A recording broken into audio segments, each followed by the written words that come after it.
नमस्कार मित्रों, स्वागत है आपका आज की नई वीडियो में। आज की वीडियो में हम डिस्कस करेंगे कुछ पीएनपी ड्रास के बारे में और लेटेस्ट डेवलपमेंट्स के बारे में जो कनाडा इमिग्रेशन की हैं। कोई नई न्यूज़ जो है उसके बारे में बात करेंगे। तो वीडियो में एंटर करने से पहले जिन्होंने चैनल को सब्सक्राइब नहीं किया, चैनल को सब्सक्राइब करो और बेल आइकन भी प्रेस कर देना, जिससे कि आपको आने वाली वीडियो की इंटीमेशन मिले।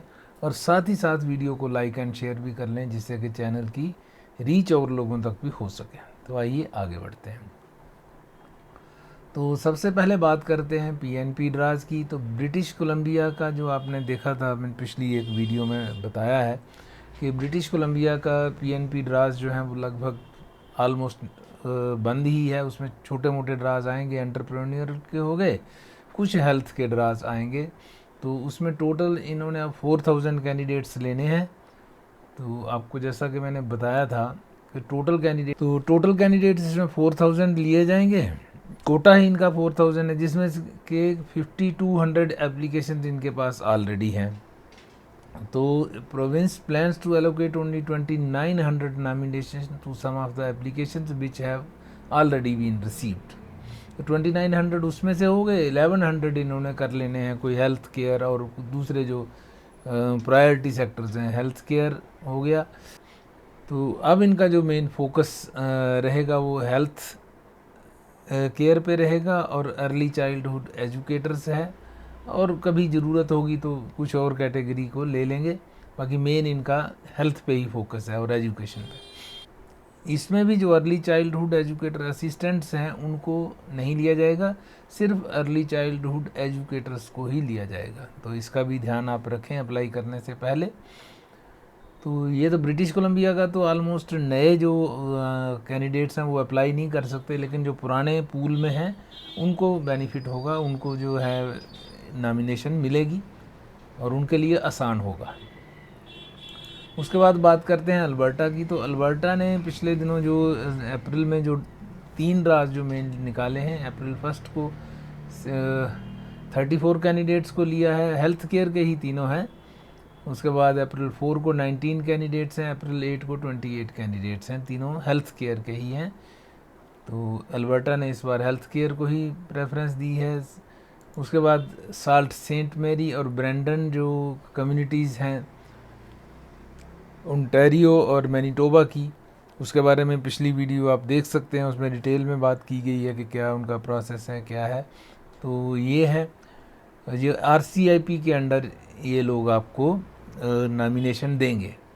नेक्स्ट है Prince Edward Island. Prince Edward Island में यहाँ पे ड्रा कैटेगरी जो है लेबर इम्पैक्ट प्लीग एक्सप्रेस एंट्री, इसमें 168 कैंडिडेट्स को इनवाइट किया गया है। On April 17, 2025 the PEI PNP extended a total of 168 invitation nomination कह दो to PEI based individuals currently employed in a high demand sector through 2 pathways, labour impact and express PEI express entry.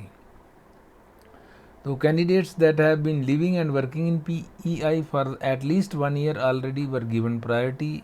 Of these candidates, international student graduates from the educational institutions listed below received further university of Prince Edward island, UPEI, Holland college और college D आइल, जो इसका कुछ और नाम है तो वो आपको पता होगा।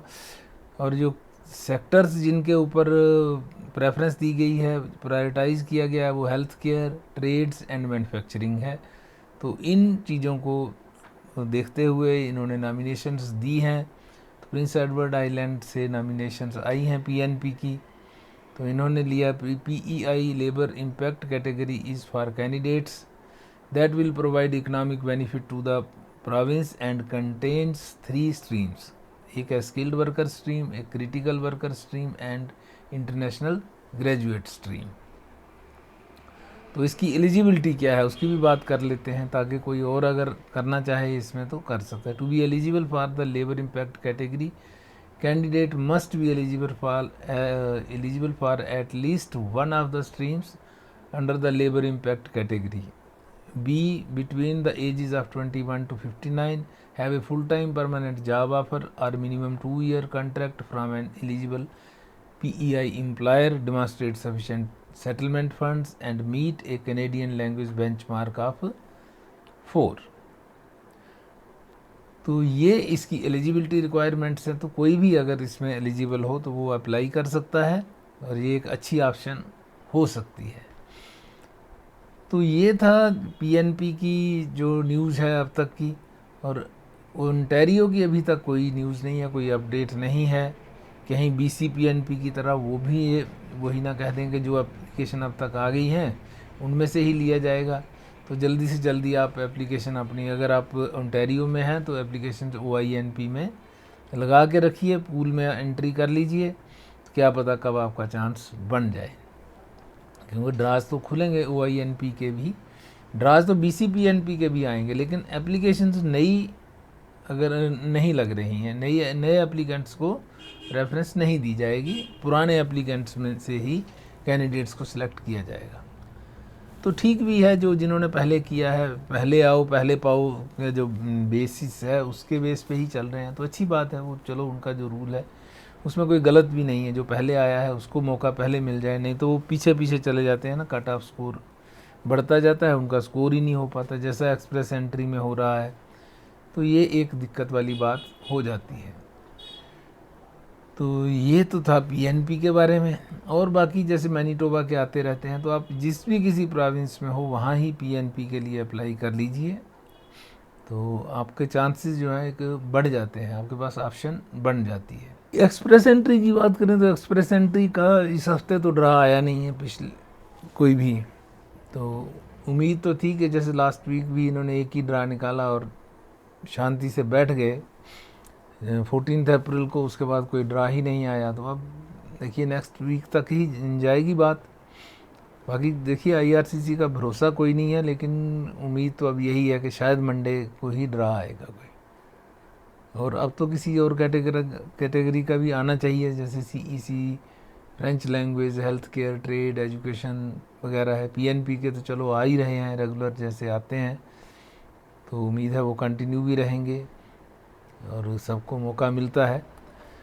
बाकी CEC का भी एक्सपेक्टेड है बहुत, और बहुत ज़ोर शोर से सब लोग इंतज़ार भी कर रहे हैं। तो लेट अस होप कि जल्दी ड्रा आ जाए CEC का, जिससे कि जो पूल में जो कैंडिडेट्स हैं फिर और ज़्यादा बढ़ जाएंगे, तो कंपटीशन और ज़्यादा हो जाता है और कट ऑफ स्कोर जो है बहुत ऊपर चला जाता है। इसलिए उम्मीद यही है कि अगर जल्दी ड्रा आए तो कट ऑफ स्कोर भी जल्दी से नीचे आएगा, क्योंकि काफ़ी दिनों से अब ड्रा भी नहीं आ रहा है। LMIA के पॉइंट्स रिमूव करने के बाद कोई ड्रा ही नहीं निकला है, तो इस वजह से भी थोड़ी सी जो प्रॉब्लम है वो होने की संभावना हो जाती है कि कट ऑफ स्कोर नीचे कैसे आएगा जब कैंडिडेट ड्रा ही नहीं निकलेंगे। तो लेट्स होप कि IRCC इस बात को समझती है और जल्दी से ड्रा अगले हफ्ते से रिज्यूम कर ले, जैसे PNP का रिज्यूम किया है, बाकी कैटेगरीज़ के भी आएँ और सब लोगों को इसका बेनिफिट पहुँचे। तो आज की वीडियो यहीं तक रखते हैं, मिलते हैं आपसे अगली वीडियो में। तब तक के लिए नमस्कार। जिन्होंने चैनल को सब्सक्राइब नहीं किया, चैनल को सब्सक्राइब करें और बेल आइकन भी प्रेस कर दें, और साथ ही साथ वीडियो को लाइक एंड शेयर भी कर दें।